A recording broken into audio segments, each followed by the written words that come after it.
جو جنت میں ہوں گے، نعمتوں میں ہوں گے، باغوں میں ہوں گے، ابرار ہیں، نیکوکار ہیں۔ اللہ تعالیٰ ان کے دنیاوی احوال بیان کرتے ہوئے ارشاد فرماتا ہے کہ دنیا میں رات کو تھوڑا سویا کرتے تھے، قلیلا من اللیل، رات کا تھوڑا حصہ یہ آرام کیا کرتے تھے، وَبِالْأَسْحَارِ هُمْ يَسْتَغْفِرُونَ، اور رات کے آخری پہر میں اپنے رب سے بخشش کی دعائیں مانگا کرتے تھے۔ ایک اور آیت مبارکہ میں ارشاد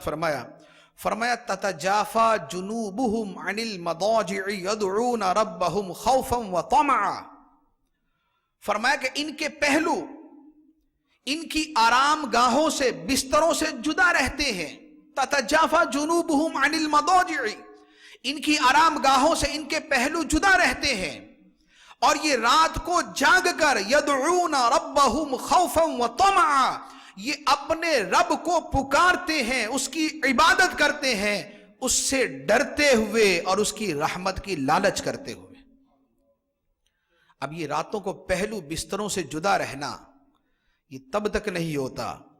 جب تک خدا کا خوف اور اس کی محبت دل پہ غالب نہ آ جائے۔ محبت الہی کا غلبہ ہوتا ہے تو آنکھ بھی کھلتی ہے، محبت الہی کا غلبہ ہوتا ہے تو بستر چھوڑنے کو دل بھی کرتا ہے، محبت الہی کا غلبہ ہوتا ہے تو یاد الہی کو دل بھی کرتا ہے، ورنہ تو فجر کی نماز میں سوئے رہتے ہیں۔ لیکن جن کے دل اللہ کی محبت سے لبریز اور والذین آمنوا اشد حبا للہ کے حقیقی مصداق ہوتے ہیں، ان کے لیے بستروں کو چھوڑنا، نیند کو قربان کرنا، آرام سے دور ہو جانا، رب کی بارگاہ میں کھڑے ہو جانا ان کے لیے بڑا آسان ہو جاتا ہے۔ اللہ تعالیٰ ایک اور جگہ ارشاد فرماتا ہے، فرمایا وَعِبَادُ الرَّحْمَنِ الَّذِينَ يَمْشُونَ عَلَى الْأَرْضِ هَوْنًا، ان کا اگلا وصف بیان کرتے ہوئے ارشاد فرمایا وَالَّذِينَ يَبِيتُونَ لِرَبِّهِمْ سُجَّدًا وَقِيَامًا،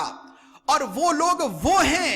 جو اپنی راتیں اپنے رب کے حضور سجدہ کرتے ہوئے اور قیام کرتے ہوئے گزارتے ہیں۔ رات میں سجدے میں ہیں، قیام میں ہیں، سجدہ اور قیام،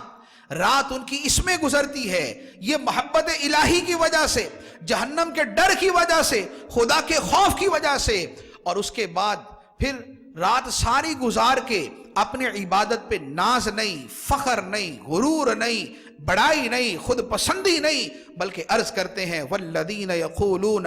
ربنا اصرف عنا عذاب جہنم ان عذابها کان غراما، وہ کہتے ہیں اے ہمارے رب ہم سے جہنم کے عذاب کو پھیر دینا۔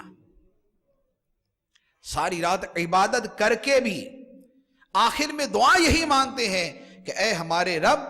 جہنم کا عذاب ہم سے پھیر دینا۔ یہ عبادت کا جذبہ، عبادت کا شوق، عبادت کا ولولہ، لگن، ذوق،